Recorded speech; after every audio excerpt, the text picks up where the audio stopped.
হ্যাঁ, ওটা তুলে দেখে নি কত দূর হলো।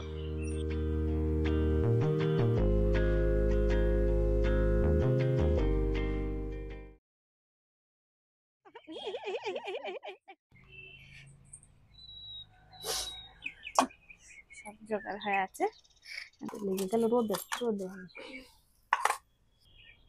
আমাদের চ্যানেলে আপনাদের সবাইকে স্বাগত জানিয়ে আমি আর মা চলে এসেছি আজকে উনুন পাড়ে দারুণ একটা রান্না করার জন্য। আগের দিন তো আপনারা দেখেছেনই যে মা পেঁপে দিয়ে কি সুন্দর পনির বানিয়ে রেখেছে, তো সেগুলোই কিন্তু আমাদের বাড়িতে রয়ে গেছে। এখন মা সেগুলোই রান্না করবে, তরকারি রান্না করবে। তো কিভাবে কি রান্না হয় না হয় চলুন আপনাদের সঙ্গে একটু শেয়ার করি। ও মা, কি কি কাটতে হবে বলো তো? আমি একটু কেটে নিই, তুমি ওদিকে ওগুলো ভেজে নাও। আলু কাটতে হবে আচ্ছা, পনিরে দেওয়ার মতো। হ্যাঁ, আর মশলার মধ্যে আদা কাটতে হবে, আদা ছাড়াতে হবে একটু, একটা ক্যাপসিকাম কাটতে হবে, একটা টমেটো, একটা পেঁয়াজ, পরিমাণ মতো একটু পেঁয়াজ। আচ্ছা, পেঁয়াজ, টমেটো, ক্যাপসিকাম, আদা যাবে মশলায়, আর আলু আর কাঁচা লঙ্কা কেটে নিলাম আমি। তুমি ওদিকে ভাজা শুরু করো।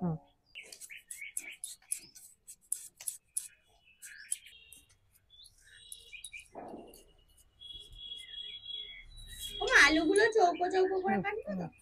আলুগুলো চৌকো চৌকো করে কাটতে হবে।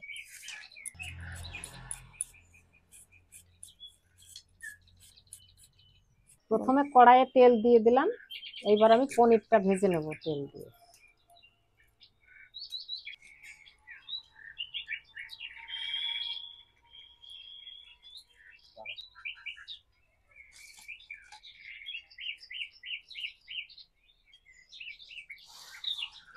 হ্যাঁ, ও তো খুব সুন্দর যাবে। আর এদিকে আমি আদা, মা যা যা কাটতে বলেছে তাই তাই কেটে নিচ্ছি। আদা কাটলাম, একটা টমেটো কাটবো, আর ক্যাপসিকামটাও কাটবো।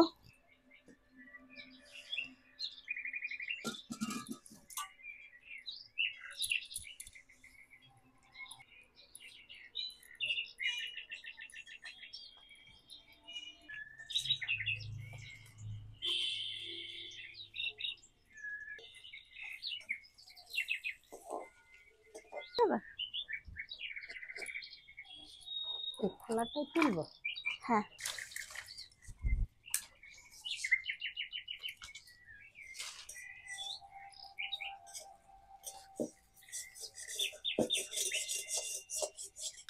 পনিরটা আমার ভাজা হয়ে গেল, এবার তুলে নিলাম।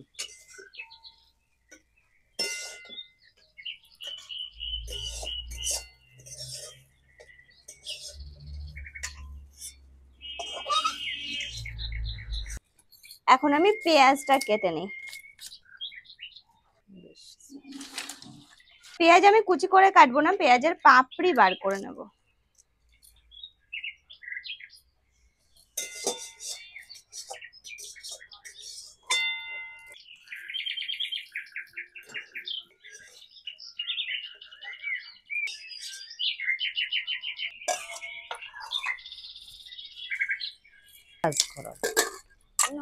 সেলাই মিলাই আছে, পেঁচে নেবো।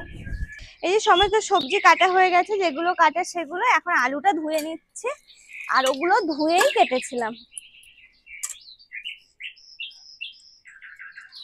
মা এবার আলুটাও হালকা করে ভেজে নেবে পনির গুলো ভাজা হয়ে গেলে।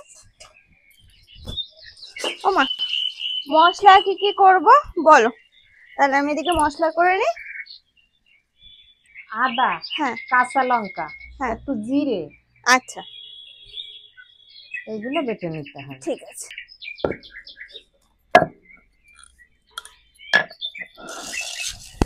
পনিরটা আমার ভাজা হয়ে গেল, এইবার আলুটা ভেজে নেব।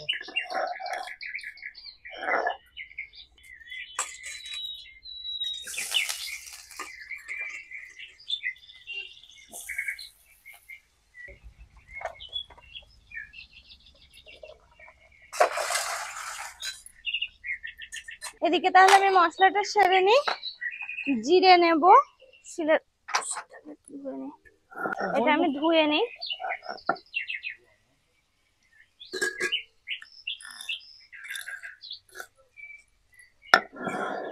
লবণ দিয়েছি, এবার একটু হলুদ দিলাম।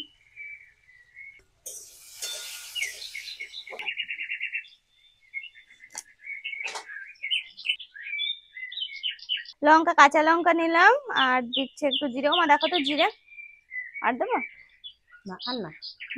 জিরে আর জিরে, আদা, কাঁচা লঙ্কা। হ্যাঁ,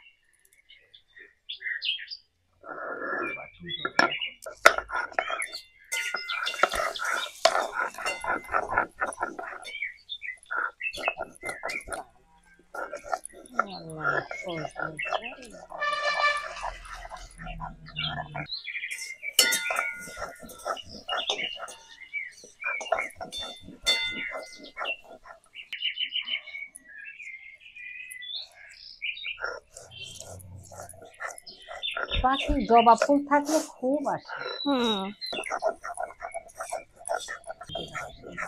হ্যাঁ,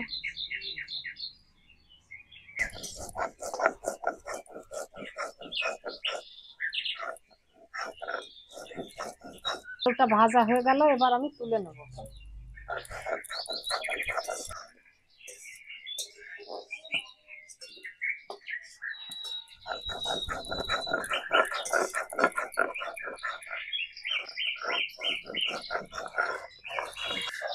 কেটে রাখা পেঁয়াজ গুলো আর ক্যাপসিকাম গুলো এবার ভেজে নেব। টাইম দেখো না।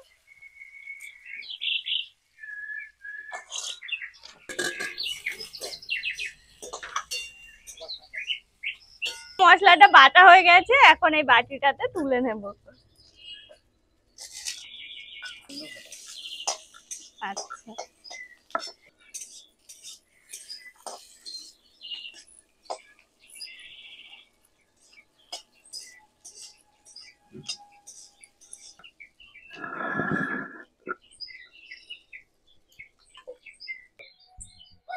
কড়াইয়ে আমি আবার একটু তেল দিয়ে দিলাম, দিয়ে আমি ফোড়নে দিলাম একটা শুকনো লঙ্কা, গোটা গরম মশলা, গোটা জিরে। এবার আমি বেটে রাখা মশলাটা তেলের উপর দিয়ে দিলাম।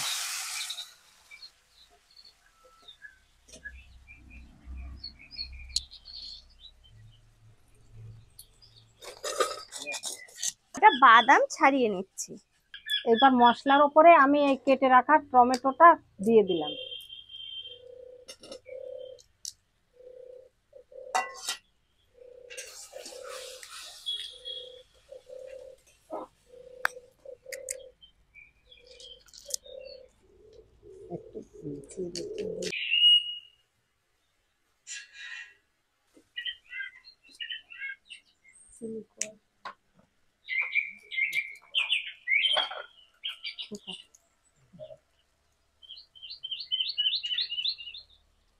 মশলার উপরে 1 চামচ চিনি দিয়ে দেবো।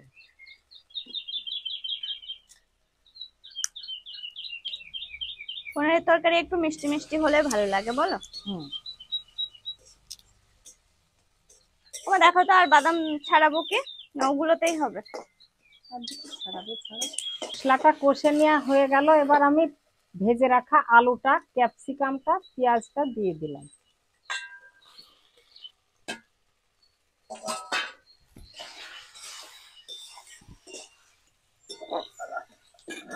আমি বাদামগুলো বেটে নেব।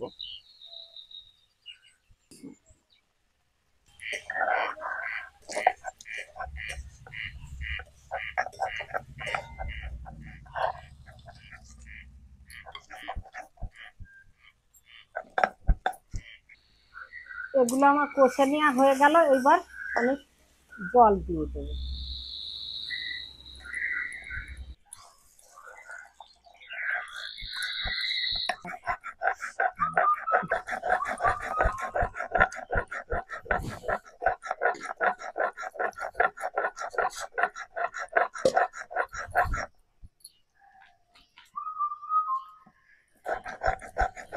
ঝোলটা ফুটে উঠলো, এবার আমি লবণ দিয়ে দেবো আর পরিমাণ মতো হলুদ দিয়ে দেবো।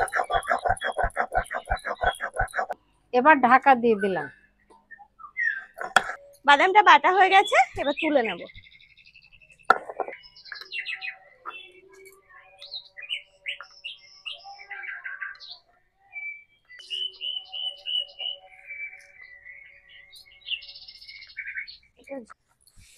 ঢাকনাটা খুলে দেখে নিই আলুগুলো সিদ্ধ হয়েছে কিনা। এই তো দেখলাম তো আলু সিদ্ধ, আলু ক্যাপসিকাম সব সিদ্ধ হয়ে গেছে। এবার আমি বেটে নিয়ে বাদামটা দিয়ে দেবো।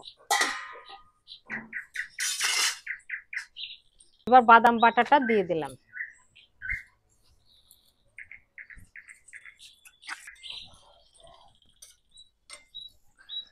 সেই সাথে ভেজে রাখা পনির গুলোও দিয়ে দেবো।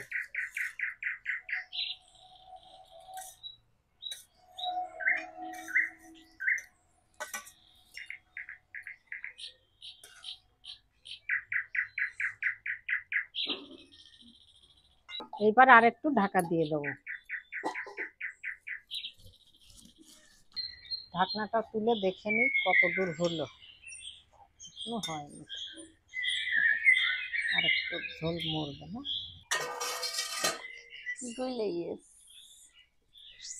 ওই জন্যই তো বলেছিলাম নামানোর আগে। পনিরটা আমার রান্না হয়ে গেছে। এবার আমি নামানোর আগে একটু ঘি দিয়ে দেবো।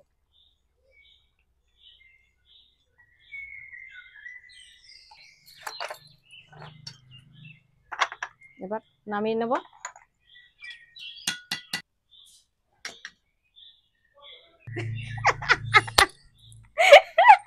এই যে আজকের পনিরটা কিন্তু দারুণ রান্না হয়েছে। মা খুব সুন্দর ক্যাপসিকাম, তারপরে পেঁয়াজের পাপড়ি, এই সমস্ত কিছু দিয়ে রান্না করেছে। খুব সুন্দর গন্ধ বেরোচ্ছে, সেন্টটা খুব সুন্দর হয়েছে। এটা কিন্তু গরম ভাতে খেতে খুব সুন্দর লাগে, আর নিরামিষ দিনে তো খাওয়াই যায়, যদিও পেঁয়াজ আছে। এই পনিরটা কিভাবে কি তৈরি করা হয়েছে, পেঁপের পনির দিয়ে কিন্তু আজকে তরকারিটা রান্না হলো। কিভাবে তৈরি করা হয়েছে আপনারা আগের ভিডিওটা দেখবেন, তাহলে বুঝতে পারবেন। তাহলে আজকের রেসিপিটা এই পর্যন্তই রাখছি। আর কিছু নেই তো করার? তাহলে আজকের রেসিপিটা এই পর্যন্তই রাখছি। সবাই ভালো থাকবেন, সুস্থ থাকবেন এবং সাবধানে থাকবেন। আর আবারও ফিরে আসছি নেক্সট ভালো কোনো ভিডিওর সাথে।